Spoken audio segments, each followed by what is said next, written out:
Hello, ladies and gentlemen, and welcome back to another episode of Tigers Talk Rugby. Before we get started, if you are still watching or listening on Facebook or YouTube, we are on streaming platforms. We are on Anchor, Breaker, Google Podcast, Apple Podcast, Overcast, Pocket Cast, Radio Public, and Spotify. So, on that note, I'm Ethan Richards. I'm Becca Rice. And I'm CJ Bakel. And this week we have part 2 with Coach Troy Hall, the head coach of Clemson Rugby. So welcome back on the show. Good to be here, CJ. Looking forward to carrying on the good chat, or the good yarn, as they say. So, to start this episode off, we need you to answer the question we left hanging at the end of last week's episode. So, for those who, if you should have been listening, if you haven't, go check out the last episode. But the question was, what is the most ridiculous fact that you know, or interesting or unique fact? I'm probably going to go down the more sort of interesting. I don't think I know any ridiculous facts. But I'm going to stick to where I'm from, the home country. So, first Kiwi to climb, or the first guy to climb Mount Everest was a Kiwi, Sir Edmund Hillary. And I bring that up because my older brother actually spent some time there last year, or at the end of 2018, and he went on a 2-week trek up Everest as well. So a shout out to my brother Mark. I think it's a ridiculous achievement, just flying into the airport over there and then starting that journey. And some of the horrendous stories I heard from him about that trip was pretty interesting. Brutal. Yeah. It doesn't sound like fun, honestly. No, that's one thing. Yeah, I played professional rugby, but I didn't climb Everest. I'm like, I don't have that. I don't have that in me. Yeah. So I say that's still interesting. Yeah, they released that movie. What was it, like almost a decade ago now? Like it's pretty. It's been a while since it released, but I saw that movie and I was like, not doing it, not having it. So they were all Kiwi. They were all Kiwis in that. I mean, look, there was a Kiwi group in that movie, the Everest. That's that true story about Everest. Yeah. That business that used to help sort of very wealthy people up the mountain and coming from all over the world. Yeah. And I remember watching that before. I'm not sure why I watched that before my brother was going up there. I was like, that's probably not the best movie to watch. It's like watching Titanic on a boat. Yeah. Oh gosh. So yeah, pretty good achievement. So Beckett has a very special question for you. Yes. So apparently there was a survey done with over 100 New Zealand players, like at least 15 from all the Super Rugby teams. And they had a bunch of questions. And the one I focused on the most was who is the biggest grub. And Dane Coles got 44% of the vote. So my question is, what exactly does it mean when you're called a grub or the biggest grub? So a grub, right? It's kind of like a grub / a bit of a mongrel. I think a grub is when you're, like, let's talk about on the field, right? It's like you're pushing the limits. You are sort of doing things in rucks and mauls. You're maybe, Okay. I think a lot of the players he does it to are his teammates. So, like, would that be from so not teammates with his own team? I'm sure he does that at training, but Oh yeah. I think he just tries to get under everyone's skin, maybe just trying to switch players off a little bit and have them focus on him, and then have the game go somewhere else. So, yeah, I think a grub's kind of you're a bit of a mongrel. You like to get physical. You're chatting all the time. Lots and lots of banter. Not abuse, but banter. There's a big difference. For sure. Yeah, I think if you watch him on TV, I think the cameras like to follow him. I think they should do the player tracking on Dane Coles next week. That'd be a fun track to watch. That would be awesome. I think like a good example of that is when he scored his first try against the Blues, and he started celebrating, and he got Bowden Barrett into the he just grabs him into the group, and he's like, yeah, like celebrating with him. And Bowden Barrett's just there like, Like, oh, come on. I think he's the type of guy that'll hold you down on the ground. He'll kind of in your face a little bit on the ground. Yeah. Lots of chat. There's lots and lots of banter and chat. I'm sure. Now that makes me think a bit of like Joe Marler. I think he's a bit of a grub, I bet. But he might take it a little too far, maybe. Definitely takes it a little too far sometimes. I'm not going to talk about a grub off the field, so let's keep that on. So I have heard that your team is the Blues. 100%, yes. And since day one, 1990, since the introduction of Super Rugby in New Zealand, 1996,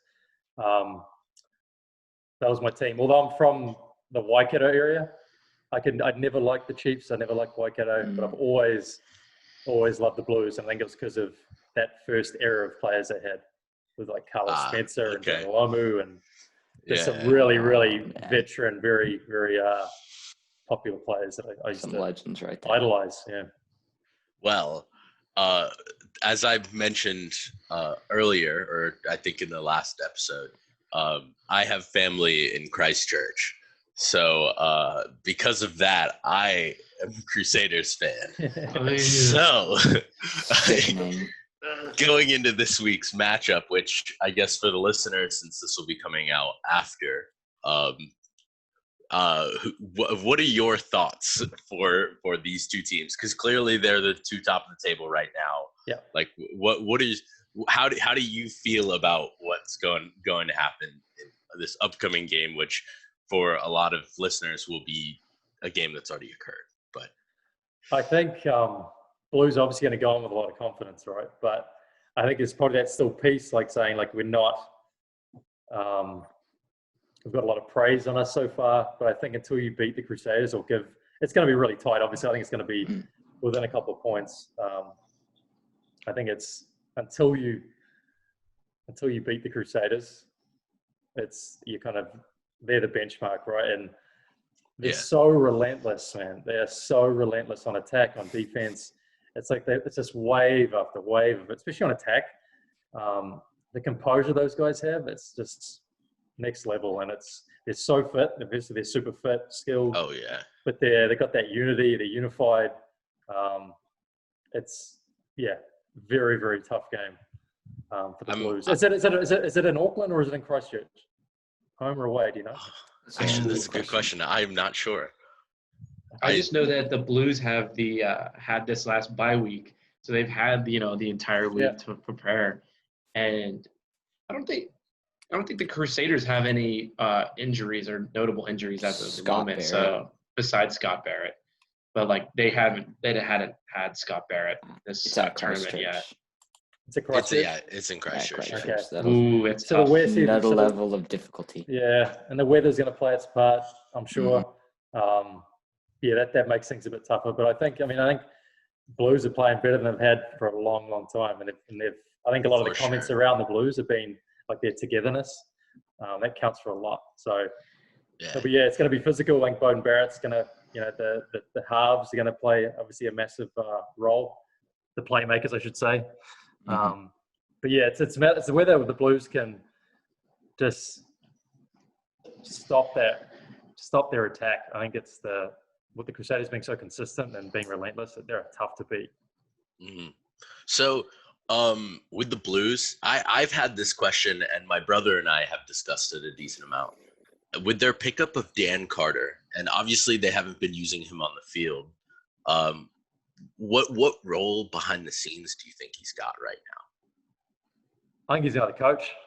Yeah, you think he's genuinely just a player coach? There's like their side. I think he'll get on the field at some point. I'm sure of it. But just the value of you can't buy that experience, right? I mean, they obviously did. Oh, absolutely. But, I think it's just because they got young fly halves, so Teddy Black, Harry Plummer, they're both very young 10s. So I think having Dan Carter, he's just mentoring those guys, and then he's kind of probably behind the scenes in video chats and like whiteboard meetings and all that stuff. I think he's probably, he's playing a massive role there, and just being. I know he's from everything we've heard around Dan Carter, he's just another guy. He's just like a very down to earth guy. Right. Just a good bloke, just wanting to get back to the game. He's 38. So I think having his training and his work ethic and all that stuff, because he's still in very good shape. I think, it's just that mentoring role's going to be so valuable for the young guys they have. You think that the signing of both Bowden and Dan is probably one of the biggest X factors of their success right now, or does it have to do with, some players like Hoskins, Satutu, and I think TJ Fayani is playing a really good tournament, like those players just stepping up to the plate. I think they were already on the way up before they came.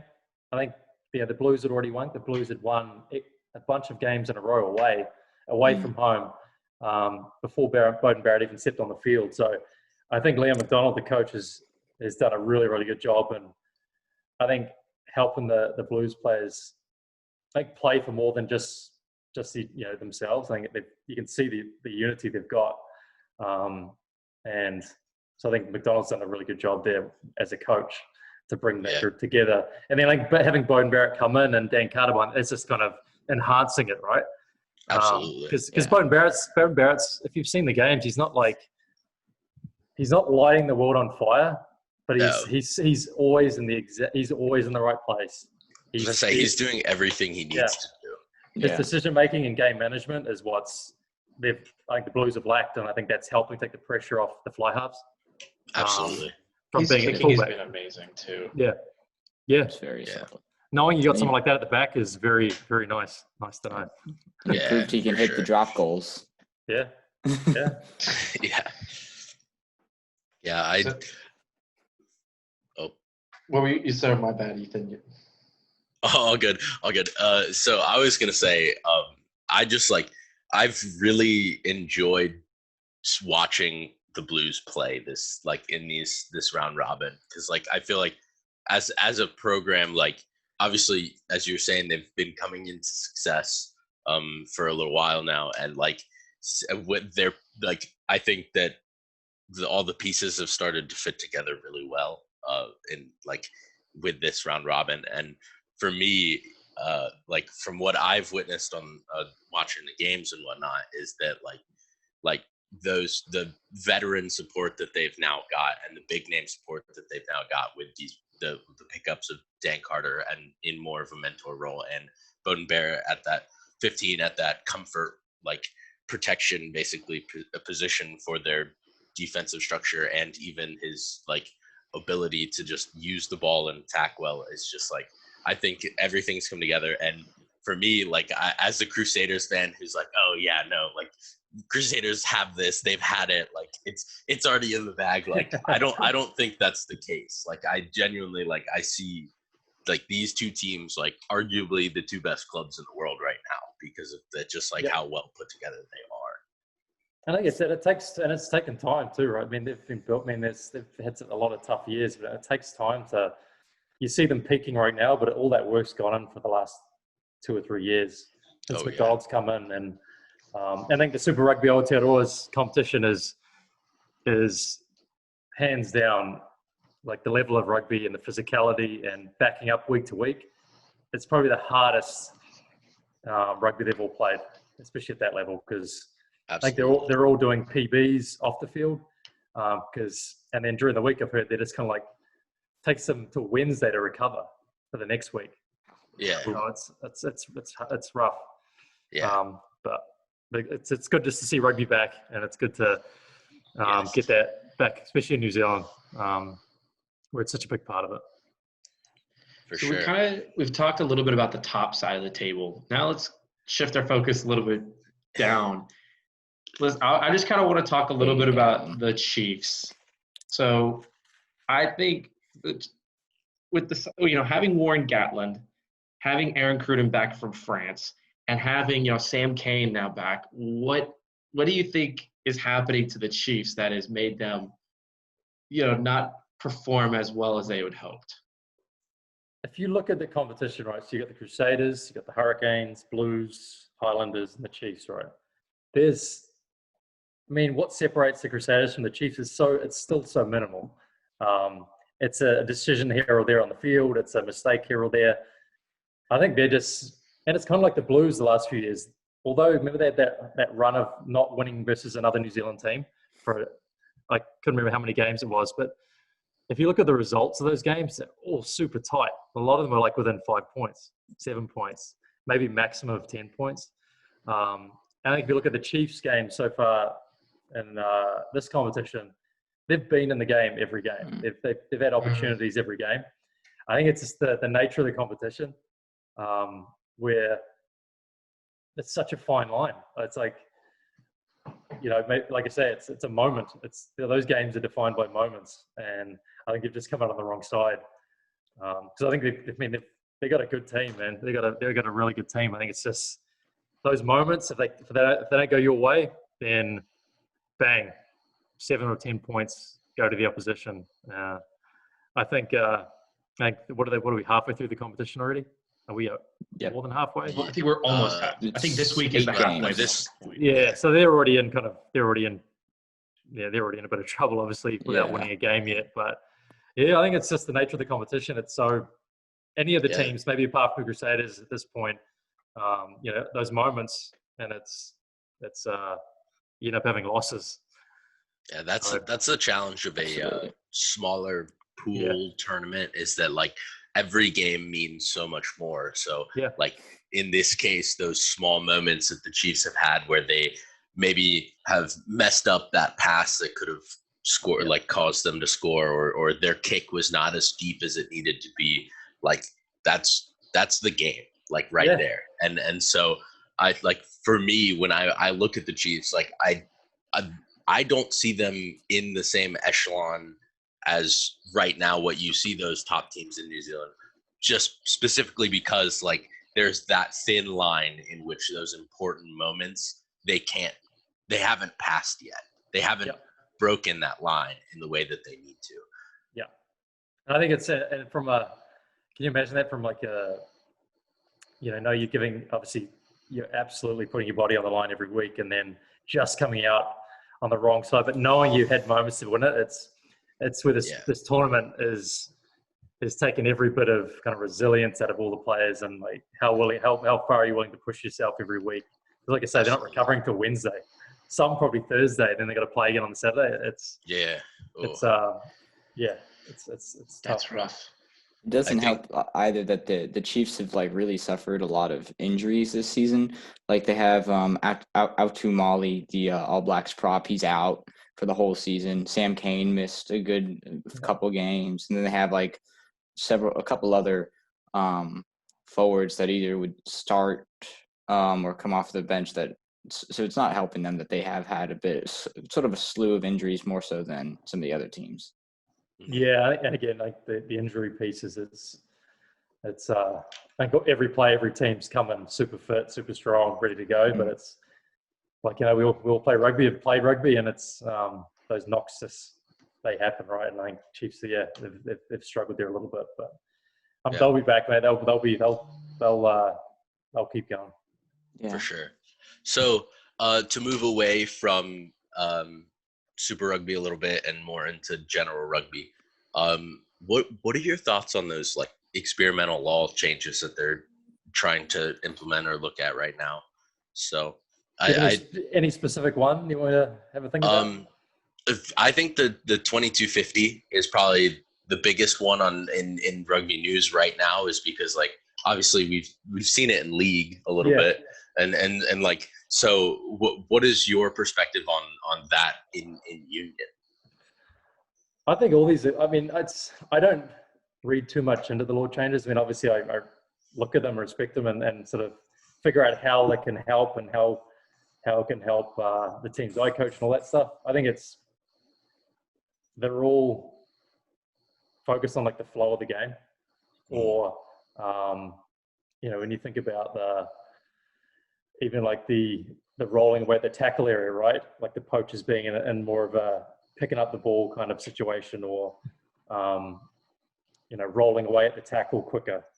It all comes down to like that minimizing the ruck time, speeding up the play, So yeah, it's been interesting watching them. It's been interesting watching the games and seeing the players adjust and adapt. Because you see in week one, obviously there was a lot more. You just see how good those players are at adapting. Because it's not easy to go into a super game like that and doing something and expect to do something different. And it just like it's big credit to the coaches, obviously, during the week, and then just the individual player itself, like studying like their positioning and all that comes into the extra work too that they probably put in. So Yeah. I'm all for a fast game. I'm all for it, keeping the flow. I think, so I think the product is great, you know. So I think it's a big piece of it. Yeah, I have said this, and I basically preach this on the podcast at this point. Is that for me? I think the kicking game is the biggest and most valuable part of rugby in terms of like taking even a good team to be a great team or a great team to like be at even the next level after that, and so and just that extra element for kicking, I think is gonna emphasize that even more, because you have teams that put up 18 points just because they get in the half, cause a penalty, get the kick in, and then all they're doing is just like kicking downfield, forcing penalties, and that's all they need to do. And this element of being able to kick the ball, get the ball back in the other team's half, it just like emphasizes that even more. So like I am fully convinced that this is going to force teams with the better kickers, with the better kicking strategy, to be even better. I think kicking's so valuable, right? Having a good kicker or having two good kickers on your team, whether it be a 10 and a fullback, whether it be a 9 and a 10. I think I see a lot of teams play around with the ball in their own sort of 20. I'm all for having to go from your own end, but if it's not going anywhere, you've got to be able to figure out, you've got to have something else. So having to be able to kick to the corners, having different kick options up your sleeve is you can really test back threes, because I always find like back threes, I think at the high school, at the collegiate level, even at the adult level, a lot of them play out of position if they're not really coached well. If a lot of them just get thrown on the wing. So I always find positioning wise is you can really take advantage of that as a fly half or as a kicker to be able to exploit those areas. Yeah, I mean that's how South Africa sort of you were really big into tactical kicking and taking points when they could. That's how they won their World Cup. It's just obviously a powerful attack. It's like get the ball to the other end, right? And let them kind of, if you're not going anywhere, kick it back and then force a mistake through your defense. If you have a strong defensive system and you have strong individual players defensively, you can really they're those moments that we talked about. Right. Absolutely. Exactly.